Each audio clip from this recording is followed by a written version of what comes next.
Everyone, welcome to Rome with Liza. Thumbnail দেখে অবশ্যই বুঝতে পেরেছো আজকে ভিডিওটা কী নিয়ে হতে চলেছে। একদম কারেক্ট।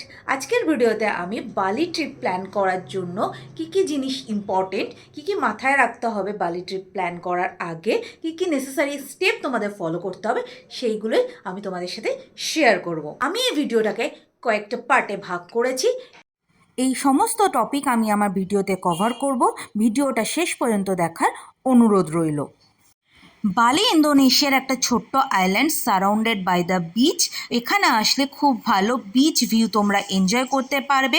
তাছাড়া এখানে ইন্ডিয়ান কারেন্সি যথেষ্ট স্ট্রং, সেই ক্ষেত্রে ইন্ডিয়ানদের খরচাও তুলনামূলক কম হয় অন্যান্য ফরেন কান্ট্রির থেকে। এখানের ইম্পর্টেন্ট হলো ডেনপাসার, এটা হচ্ছে এয়ারপোর্ট। ইম্পর্টেন্ট সিটি হলো কুটা, আর এদিকে আছে নুসা পেনিদা, যেটা একটা ভীষণ ভালো ভিজিটিং প্লেস। এছাড়া রয়েছে উবুদ, এটা একটু ভিলেজ সাইডে। এই সব জায়গাগুলোতে থাকলে তোমরা ভালোভাবে বালি ট্রিপটা কভার করতে পারবে। ভিডিওটা শেষ পর্যন্ত স্কিপ না করে দেখতে থাকো। আমি এই ভিডিওতে জানিয়ে দেব কোথায় কদিন থাকলে তোমরা ভালোভাবে বালির সমস্ত ইম্পর্টেন্ট প্লেস কভার করতে পারবে। ফার্স্টেই আসি best time to visit Bali. Bali যাওয়ার বেস্ট টাইম হচ্ছে April to September. October to March ওখানে রেনি সিজন চলে। আমাদের মতো এখানে এতগুলো সিজন ওদের নেই। ওদের ওখানে either summer or rainy season.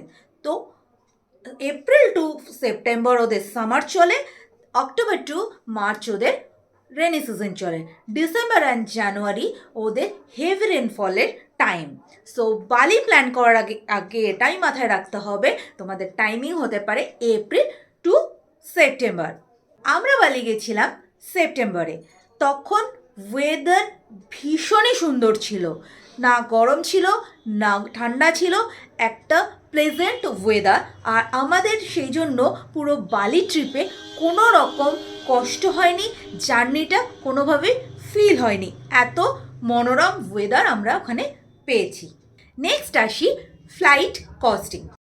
বালি যাওয়ার জন্য এখান থেকে মেনলি ইন্ডিয়া থেকে কোনো ডিরেক্ট ফ্লাইট নেই। আমরা গেছিলাম কলকাতা থেকে। কলকাতা থেকে সমস্ত ফ্লাইটের লেওভার ছিল কুয়ালালামপুর, আর কিছু কিছু জায়গা থেকে গেলে প্লেনের লেওভার থাকে সিঙ্গাপুরে। বালি যাওয়ার কথা ভেবে থাকলে অবশ্যই 2-3 মাস আগে থেকে প্ল্যান করো, কারণ বালির ফ্লাইট কস্টিং কিন্তু অনেকটাই বেশি। 2 to 3 মান্থস আগে প্ল্যান করলে সস্তায় পেতে পারো। আমরা 2 to 3 মান্থস আগে ফ্লাইটের টিকিট কেটে নিয়েছিলাম। আমাদের রাউন্ড ট্রিপ পড়েছিল 25,000 পার হেড। তোমরা অনেক রকম ক্রেডিট কার্ড অফারও লাগাতে পারো। তো আমরা স্কাই স্ক্যানার ওয়েবসাইটটা ইউজ করেছিলাম কম্পেয়ার করার জন্য কোথায় কোন ওয়েবসাইটে বা কোন ফ্লাইট পার্টনার আমাদের বেস্ট প্রাইস এবং বেস্ট টাইমিং অফার করছে। স্ক্রিনে দেখানো ওয়েবসাইটের লিঙ্ক তোমরা স্ক্রিনশট তুলে রাখতে পারো বা ডিসক্রিপশন থেকে লিঙ্ক চেক আউট করে নিতে পারো। Next topic visa and immigration.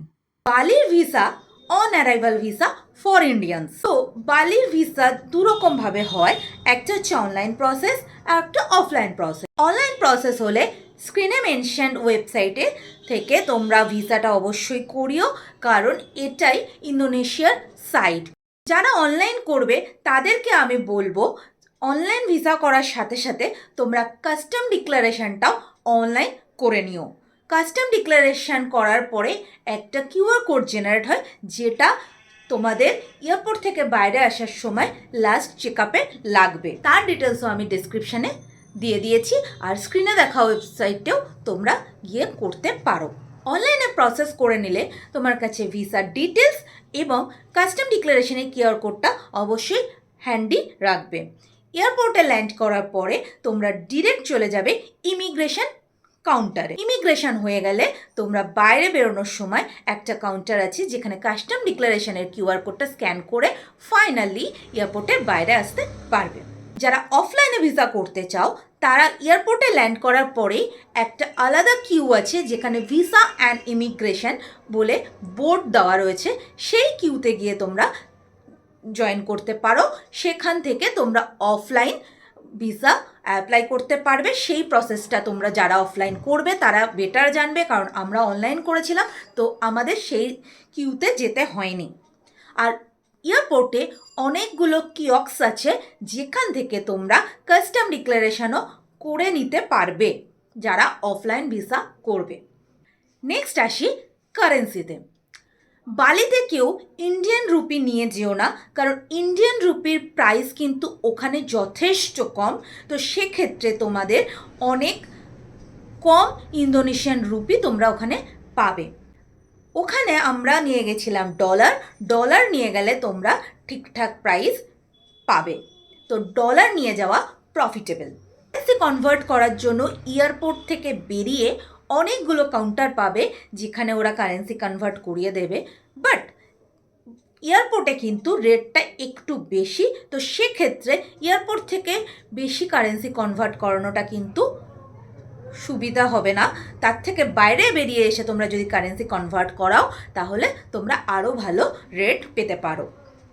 আমরা যখন গেছিলাম এয়ারপোর্ট আর বাইরের কাউন্টারের মধ্যে রেটের ডিফারেন্স ছিল 200 ইন্দোনেশিয়ান রুপি। আমরা যেটা ফলো করেছিলাম, আমরা এয়ারপোর্ট থেকে বেরোনোর পরে এয়ারপোর্টের কারেন্সি কনভার্সন কাউন্টার থেকে $100 কনভার্ট করিয়ে নিয়েছিলাম for our transport purpose and SIM card purpose.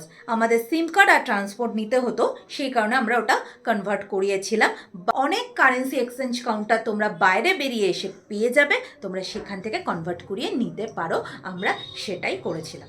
স্ক্রিনে দেখানো ওয়েবসাইট থেকে আমরা ডলার অর্ডার করেছিলাম, আর এই ওয়েবসাইটের লিঙ্ক আমি ডিসক্রিপশানেও মেনশন করে দিচ্ছি, সেখান থেকে চেক আউট করে নিতে পারো। নেক্সট আসি সিম কার্ড। বালির বেস্ট নেটওয়ার্ক প্রোভাইড করে টেলকমসেল। এছাড়া আরও অনেক প্রোভাইডার আছে, বাট আমরা টেলকমসেল প্রেফার করেছিলাম। কেন কি আমাদের প্ল্যানে ছিল নুসা পেনিদা, তো টেলকমসেলই নুসা পেনিদাতে বেটার নেটওয়ার্ক আমাদের প্রোভাইড করবে, সেই কারণে। তোমরা চাইলে সিম কার্ডটাও কিন্তু এয়ারপোর্টে না নিয়ে এয়ারপোর্টের বাইরে অন্য জায়গা থেকেও নিতে পারো, সেখানে বেটার ডিল ওরা অফার করবে। নেক্সট আসি ট্রান্সপোর্ট। এয়ারপোর্ট থেকে বেরোনোর পরে সবার মাথাতে এটাই আসবে, ট্রান্সপোর্টটা কি হতে পারে টু রিচ হোটেল। বালিতে 2 রকমের ক্যাব সিস্টেম আছে, দুটো অ্যাপ অ্যাভেলেবেল আছে, একটা হচ্ছে গ্র্যাব, একটা হচ্ছে গোজ্যাক। দুটোরই পয়েন্ট তোমরা এয়ারপোর্টে থেকে বেরিয়ে পেয়ে যাবে। তোমরা চাইলে সেই পয়েন্টে গিয়েও ক্যাব বুক করতে পারো, বা সিম কার্ড যদি তোমরা এয়ারপোর্ট থেকে কালেক্ট করো, সিম কার্ডের নাম্বার দিয়ে গ্র্যাব বা গোজ্যাকে লগ ইন করে সেখান থেকেও তোমরা বুক করতে পারো। এছাড়া টোটাল বালি ট্রিপের জন্য যারা 2 হুইলার চালাতে পারো তাদের জন্য ভীষণই চিপ হবে, কেন কি ওখানে 2 হুইলার রেন্টে পাওয়া যায়। 2 হুইলার রেন্ট নিয়ে তোমরা বিভিন্ন ইম্পর্টেন্ট ভিজিটিং প্লেসগুলো কভার করতে পারো। নেক্সট আসি হোটেল। বালিতে গেলে তোমরা কোথায় হোটেল নেবে, কোথায় হোটেল নিলে সমস্ত ইম্পর্টেন্ট ভিজিটিং প্লেসগুলো তোমরা কভার করতে পারবে। বালি আইল্যান্ড একটা আইল্যান্ড, তার পাশে কিন্তু ছোট ছোট আরও 3টে আইল্যান্ড আছে, তার মধ্যে ফেমাস হচ্ছে নুসা পেনিদা। বোটে করে বালি আইল্যান্ড থেকে যেতে হয়। তোমরা যদি চাও নুসা পেনিদায় একদিন স্টে করতে, তাহলে সেখানে নুসা পেনিদায় তোমরা একদিনের হোটেল নিতে পারো। আমার সাজেশন নুসা পেনিদাতে একদিন স্টে করে যাবে। যদি স্টে করো, ভীষণ সুন্দর সিনিক বিউটি তোমরা নুসা পেনিদাতে দেখতে পাবে।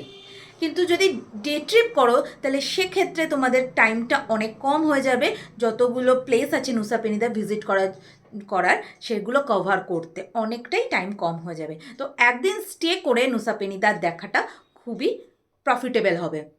আমি বলতে পারি নুসা পেনিদার মতো সিনিক বিউটি কিন্তু বালির আর কোথাও পাবে না। ভীষণই সুন্দর এক্সপিরিয়েন্স হবে নুসা পেনিদায় যদি একদিন স্টে করে যাও। নুসা পেনিদায় স্টে করার জন্য তো হোটেল তোমরা নুসা পেনিদায় নেবে। আর দুটো ইম্পর্টেন্ট প্লেস আছে, একটা হচ্ছে বালির ম্যাপটা যদি তোমরা দেখো, এই যে প্লেস আছে উবুদ, যেখান থেকে তোমরা বালির কিছু ইম্পর্টেন্ট প্লেস কভার করতে পারবে। আর একটা প্লেস হচ্ছে কুটা বা সেমিনাক। উবুদে থাকলে তোমরা ওখান থেকে কভার করতে পারবে উলুন্দানু বারাতান টেম্পল, মাউন্ট বাতুর, তারপরে Bali swing, as well as monkey forest which is very famous in Bali, আর rice terrace, Saraswati temple. Those are near by Ubud. Ubud কিন্তু একটু ভিলেজ সাইডে, তো সেক্ষেত্রে উবুদে কিন্তু সব কিছু রাত 9টার মধ্যেই ক্লোজ হয়ে যায়, 9টা থেকে 9:30টার মধ্যে। আমরা যখন গেছিলাম, আমরা ফার্স্টে গেছিলাম উবুদে। উবুদে বাকি আমরা ছিলাম 4 দিন। উবুদে সব কিছু কভার করে আমরা নেক্সট চলে এসেছিলাম কুটাতে। আমাদের নেক্সট হোটেল ছিল কুটাতে। আরেকটা কথা বলে রাখি, তোমরা আমার চ্যানেলটাকে সাবস্ক্রাইব করে নিও, কারণ এরপর থেকে অনেক বালি রিলেটেড ভিডিও আমি এখানে আপলোড করব। আর উবুদে কোন হোটেলে আমরা ছিলাম সেটা ডিটেলস রিভিউ আমার চ্যানেলে পেয়ে যাবে। আমি নেক্সট ভিডিওতেই উবুদের হোটেলের ডিটেলস ভিডিও নিয়ে আসব। আর কুটার হোটেলে ভিডিও আমি অলরেডি আমার চ্যানেলে আপলোড করে দিয়েছি, তোমরা সেটা দেখে নিতে পারো। আমরা কুটাতে ছিলাম আলাম কুলকুলে, যথেষ্ট ভালো একটা হোটেল। কুটা ছাড়াও তোমরা সেমিনাকেও স্টে করতে পারো। সেমিনাক অলসো ভেরি পপুলার ইন বালি। সেমিনাক অ্যান্ড কুটা বোথ আর সিটি।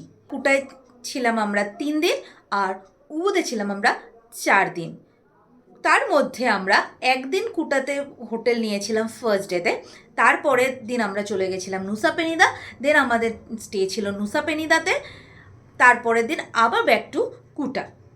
কুটাতেও তোমরা অনেক ভিজিটিং প্লেস পেয়ে যাবে। কুটা মেনলি বিচ প্লেস। সো কুটাতে তোমরা পেয়ে যাবে নুসাদুয়া বিচ, তাছাড়া গরুড় বিষ্ণু যে স্ট্যাচু আছে বালির, সেটা কিন্তু কুটার কাছেই পেয়ে যাবে। এছাড়া আছে উলুয়াটু টেম্পল, সেটাও খুব ফেমাস। কুটা থেকেই কিন্তু তোমরা তানালট অ্যাক্সেস করতে পারবে। তানালটের সানসেট কিন্তু ভীষণ ফেমাস। তানালটের সানসেট মিস করো না বালি গেলে। যারা আমার চ্যানেলে নতুন তারা চ্যানেলটাকে অবশ্যই সাবস্ক্রাইব করো, কারণ আমি নেক্সট ভিডিওতে উবুদ হোটেলের রিভিউ এবং বালি আইটিনারিটা তোমাদের সাথে শেয়ার করব, যেটা আমরা ফলো করেছিলাম। বালি যাওয়ার জন্য কিন্তু কোনো ট্যুর অপারেটর লাগে না, যদি তোমরা নিজেরাই ভালোভাবে প্ল্যান করে নিতে পারো। তো সেই আইটিনারিটাও আমি তোমাদের সাথে শেয়ার করব, সাবস্ক্রাইব করে দেখতে থাকো। আর যাদের এই ভিডিওটা ভালো লেগে থাকবে, যারা বালি প্ল্যান করছো, তারা ভিডিওটা লাইক এবং শেয়ার করো। আর বালি যাওয়ার আগে যদি তোমাদের বালি রিলেটেড আর কোনো কোয়ারিজ থেকে থাকে, অবশ্যই আমাকে কমেন্ট করে জানাতে ভুলবে না। আজ এই পর্যন্তই।